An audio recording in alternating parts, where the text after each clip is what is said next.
follow your dreams. And they say, do what you want, and money will come. Hi, I'm Mike Miller. I hope you're having a great day. Thank you so much for watching The Other Side. It's a show I created to bring creative people into your lives. I'm really honored today to have Posival, and it's Cameron Sather. Appreciate you being here. Yeah, thanks for having us. And on drums, and Michael Zamora, you're the songwriter and former of the band, and Clint Watts. Thank you so much for coming down today. You guys have been working together quite a while now. Yeah, me and Clint definitely have, and I worked with Cameron a long time ago, so I've known him for a very long time. I actually knew Cameron back during his first band, Mark the Sinner. Oh, really? Yeah, he played a Battle of the Bands with Posival. Oh, really? Way back in like 2013 or 2014. Yeah. Like right whenever I started the band. So we've known each other. He recorded on a like demo album of mine, but other than that, really? like, I don't think he's ever played live with us before. So. Yeah, but you were familiar with the music and Yeah, I've just been around the music scene for a while. I've seen him play shows and all. I like your drum set. Thanks. It's kind of rare, Mapex.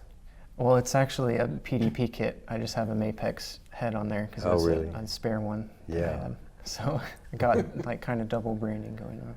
Yeah, nothing wrong with that. Clint, you played in various bands in Denton for a number of years. Oh yeah, I've been around. I've done country, rock, everything. You told me your first band was a metal band, right? Oh yeah, back in high school. Did a bunch of metal stuff. What was that one called again? I don't even remember. We had so many names. I don't think we ever decided on an actual official name. Okay. What kind of bass do you play? I play his bass. It's a Squire Jaguar. Yeah, I bought it for like $200 at this. What is that place called? It was like Music and Arts. I don't know. It's in Louisville. Off of I don't know, one of the like major streets over by the Sonic. I can't remember the name of the street. But I used to work in Louisville, and so one day, whenever I was on lunch, I was just like, well, I want to write bass parts, so I just drove down, picked one up that was cheap. But to work with. Right. Yeah. But it sounds really good. And you guys have put out several albums over the years. Yes. So there was I consider it to be like two phases of the band. There was the phase where I was still figuring stuff out, like what I wanted to do with the music, what I wanted what worked with my voice, because I liked a lot of different styles of music, so I experimented quite a bit, and I wrote 3 full-length, like 10-track demo albums, and recorded them, but one was at like a real studio, the other one was at like a home studio, and then one of them I did entirely on my own, which Cameron actually performed on 2 of those songs. Oh, really? Yeah. And I just had all this stuff, and I just like kind of compiled it in between playing shows, and then our drummer at the time, who was like our more permanent member, he had been in the band from the beginning, officially like quit and started a new band. And so the 3rd demo album I recorded entirely on my own, as far as with the bass and doing the guitar parts. And then Cameron came in and did drums on that one. And then I had an album release show at The Door. Wait, I don't even know if that place is still open. It's leveled now. I think it's flattened now. Really? Wow. Was it in Denton? No, in Dallas. In Dallas. Yeah, because I used to live in Irving, so Dallas was like 10, 20 minutes away almost. So, but yeah, so I did like, it was kind of stupid of me to do this, but I did a triple album release show, and got a bunch of my friends' bands on it, and we played this really empty show to like nobody, and there's a guy I met through my friend Justin, who used to write I think he still does, a blog, like a music blog called Ghost of Blind Lemon. Oh, I've seen that, yeah. Yeah, okay, yeah. His name is Chris Mueller or something like that. And anyways, he wrote an article, and it was kind of funny. It was like, 3 albums. This guy's prolific, and like just like a short little excerpt about it. And then, so I did that, and then I kind of just dropped the project and decided to join a band with Justin, who I consider to be like my best friend. And we played together in the Delzells for like 3 years. Oh, really? Mm-hmm. And then like the last year of the Delzells, I think it was 2017, 2018, I started to write songs that I felt like worked better with my voice. Yeah. And kind of fit the style I had in my head for a long time. So I took all the old stuff down from the internet, and then recorded our self-titled in 2018. I believe it was in October, and then we ended up releasing it in 2019 in September. And like really? that, yeah. And I got really into doing a proper release and figuring out how to release singles and not necessarily do it in a way where I didn't have to pay a bunch of money to a marketing team or something, or like some service online, and actually get real people listening to it. So I thought it out pretty well and spaced out shows, and so I have like a format now that I release music in. But so it was like 2019 is whenever I consider our first official album to be out, and it's up on Spotify and all that. And then so we released that album, and then we released our second album, Regression to the Mean, which is the first album that Clint recorded on. And what's the name of it again? Regression to the Mean. Oh, okay. Yeah, it's a concept album based off of a book I read called Fast and Slow Thinking by a psychologist named Daniel Kahneman, who he won the Nobel Prize in economics, funny enough, because he figured out some psychological phenomenons associated with the stock market that kind of blew people away. And one of the concepts he talked about was a psychological concept called regression to the mean, which is just it's something that happens in all facets of society and can actually be applied to societies at large. But basically, any hyper-successful endeavor eventually regresses to whatever the average is. And it's something that happens, like a good example is like people who are hyper-successful in business. Usually what ends up happening is after they become extremely successful, their profit margin begins to decrease and kind of stabilizes at whatever the average is for their industry. And so it's interesting. So I wrote an entire album about that, and our old drummer Aiden recorded on that one. And so that was our second official album, and we recorded a third album with Clint and Aiden as well in Austin. And so that is going to be our third release. And the Woke Olympics. Yes, the Woke Olympics. So that's kind of been the progression of the band so far. Well, I like a lot of those songs, Barcelona Drive and Lazy. I remember those. Oh, the Lazy Millennial? Yeah. Thank you. Yeah. That was, something that kind of bothered me about the songs that were on the first album. And I guess it didn't bother me too much, but it was just mainly the fact that I felt like I could have done more with the songs. But the reason why the songs on the first album, and I don't talk about this very much, but the reason why the songs on the first album are so simple is because at the time I was in college and I was still in the Delzells. And so I wanted to do this, and I wanted to play shows with Posival, but I didn't have permanent members. I had a really hard time getting people in and staying committed to play shows. So I thought about this methodically. I wrote very simple songs on purpose so that I could teach musicians who may not be at like the technical skill level that would be associated with like a prog band or something, and they could just come in, play the song, and I could still be productive. Yeah. So I wrote those songs, very simple, specifically for that reason. So whenever Regression to the Mean came around, and I was writing those songs, Clint had been in the band for like a year at that point, and Aiden had been in the band for about a year at that point, so like I was familiar with playing with them. Yeah. And I had a little bit more freedom to write, more complicated songs and kind of showcase some of my other influences. Yeah. And then the material y'all are doing today these are new releases.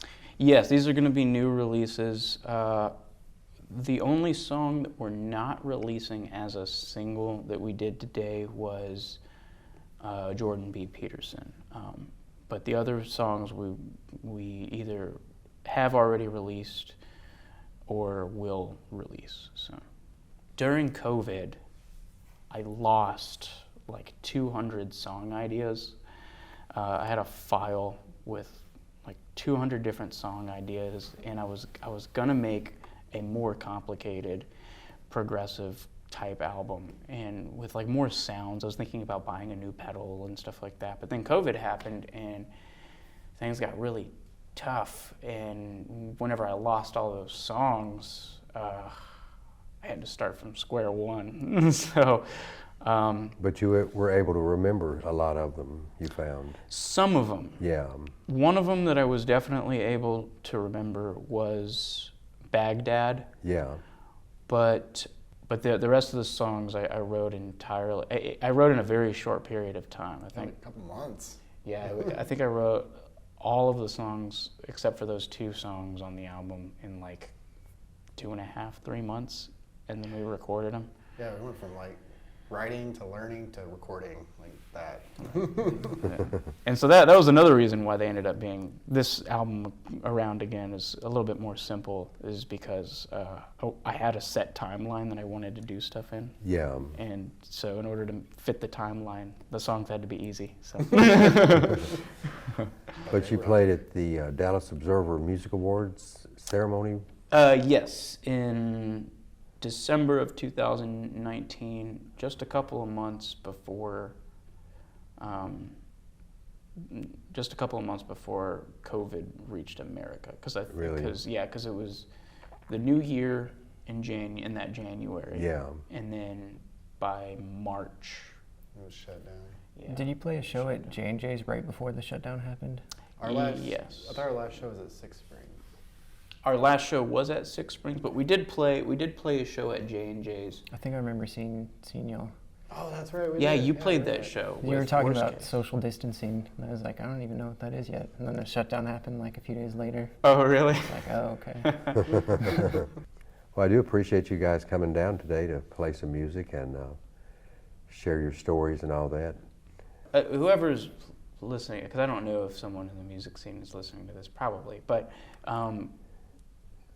definitely want to say thank you to the people that have helped us book shows, because even before the pandemic, we didn't play very often. It was like maybe 1 or 2 shows a month, mainly because Aiden moved to Austin like 2 years ago, and so like he was managing his role in the band from Austin. So the shows we did play, it was very few and far between. Yeah. And as soon as we started to book and Cameron jumped in and was able to do all of the dates that, we were able to get locked down, it's been sort of surprising, because like for a band that doesn't play very often, we're booked until April. That's good, yeah. So. Well, that sounds good. I enjoy you guys' music very much, and I enjoyed the performance today, and hope you enjoy the music. Thank you so much for watching. We really appreciate it, and check these guys out in the future and try to see them live. Thanks a lot. We're Posival. This song is called Opium Wars.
This song's called Title IX.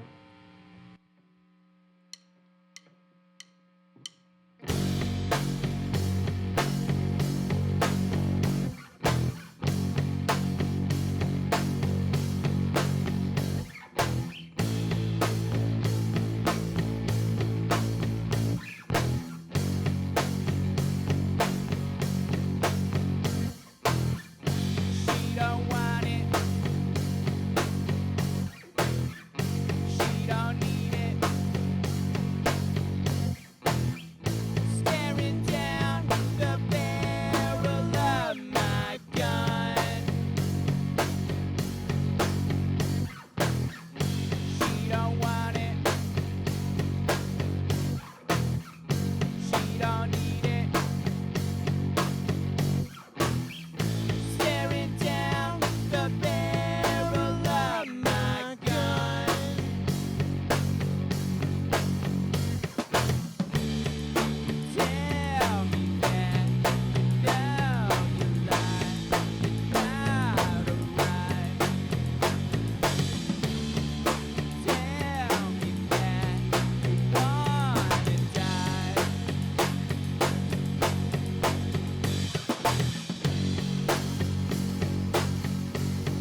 This song's called Jordan B. Peterson.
follow your dreams.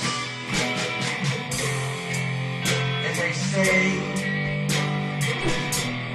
do what you want, and money will come.